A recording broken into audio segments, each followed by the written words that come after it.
we can use definite integrals to find the volume of a solid with square and rectangular cross sections. So suppose we have this curve y is equal to f of x. Well, the height of each square in this case is y, and because it's a square section, the width is also the same. So you can visualize these squares as being parallel to the YZ plane.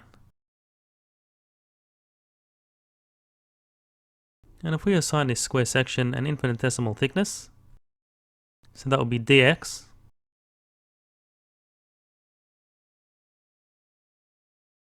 well, y squared, which is the area of the square section,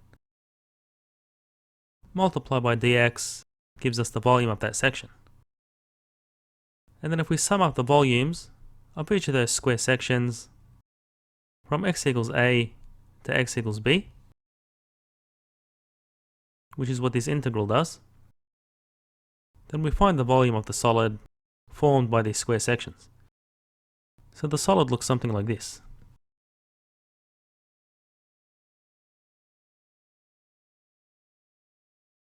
Let's find the volume of a solid with square cross sections that are perpendicular to the x-axis. So effectively the square sections are parallel to the YZ plane, as you can visualize in 3D and 2D.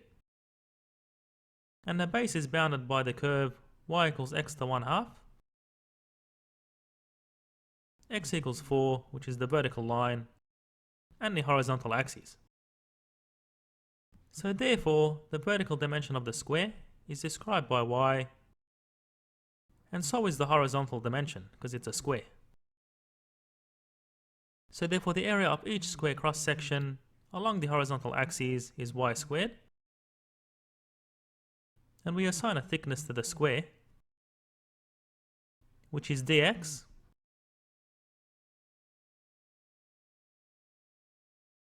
and that gives the volume of one of those squares, and we integrate from 0 to 4 to obtain the volume of the entire solid, which looks something like this. Now y squared is x to the half squared, which is simply x, and now you can evaluate this integral quite easily, and post your answer in the comments. We can also find the volume of a solid with equilateral triangle cross sections using definite integrals. So if this curve is defined by f of x, then the length of this triangle is y. And because it's an equilateral triangle, all of the edges have the same length. And now we can find the area of this triangle using either trigonometry or Pythagoras' theorem. So half the base squared plus the height of the triangle squared is equal to the length of the hypotenuse squared. And then solving this for h, we get the height of the triangle.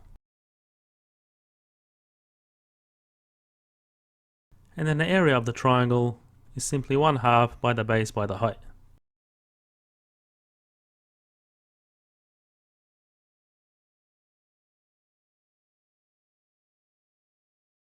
And then giving the triangle a thickness dx,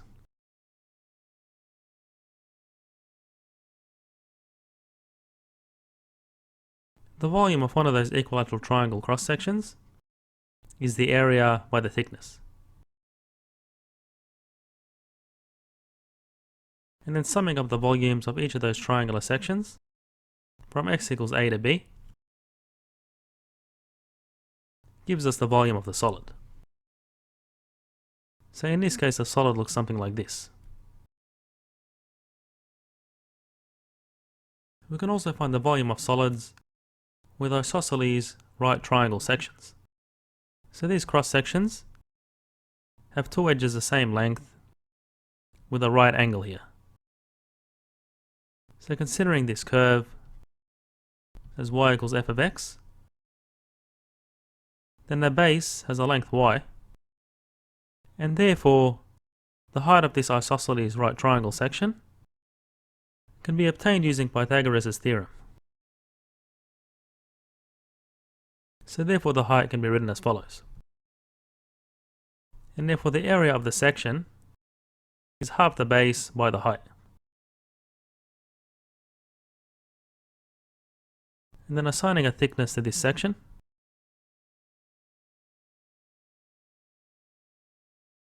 and multiplying the infinitesimal thickness by the area of the section gives the volume of the section, and then we integrate from x equals a to b to obtain the volume of the solid. So the solid looks something like this. We will also find the volumes of solids formed by semicircular cross-sections. So if we have a curve defined by y equals f of x, then the diameter of that semicircle is y. And therefore the area of a circle is pi by the diameter squared on 4, or pi by the radius squared. And we multiply by half to get the area of the semicircle. Now assigning the semicircular section an infinitesimal thickness dx,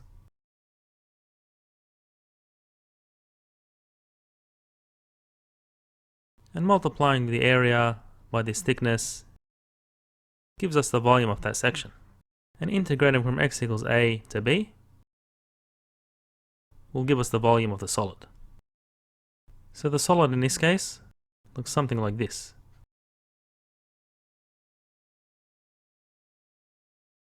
Let's find the volume of a solid with equilateral triangle cross-sections that are perpendicular to the horizontal axes. So the triangles lie in the yz plane, and the base is bounded by the curve y equals x to the 1/2, the vertical line at x equals 4, and the horizontal axes. So the dimension of the triangle is described by y, and each edge has equal length. And the triangle has equal angles of 60 degrees because it's an equilateral triangle. So therefore, to find the area of this triangle, we designate the height of this right angled triangle as h, and tan 60 degrees is root 3, which is the opposite on the adjacent edge. And therefore h is equal to root 3 on 2 y. And now to obtain the area of this triangle, we multiply 1/2 by the base, which is y, by the height, which is root 3 on 2y. And then we assign a thickness to this triangle, which is dx,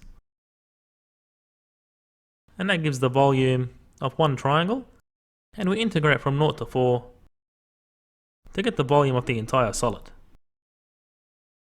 And now you can simplify this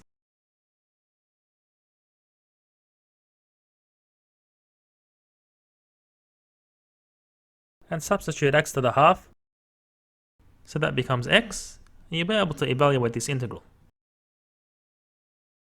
Find the volume of a solid with semicircle cross-sections that are perpendicular to the y-axis, and where the base is bounded by the square root curve, the vertical line x equals 4, and the horizontal axes.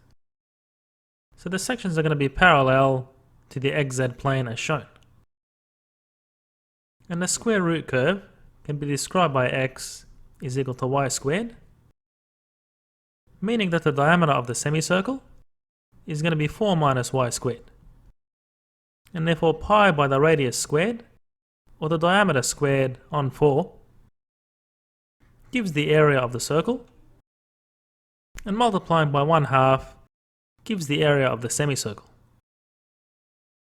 And then assigning a thickness to that semicircle, which is going to be dy, gives the volume of the semicircle section, and then we integrate from y equals 0 to y equals 2, according to this equation. And that gives the volume of the solid, which is going to look something like this.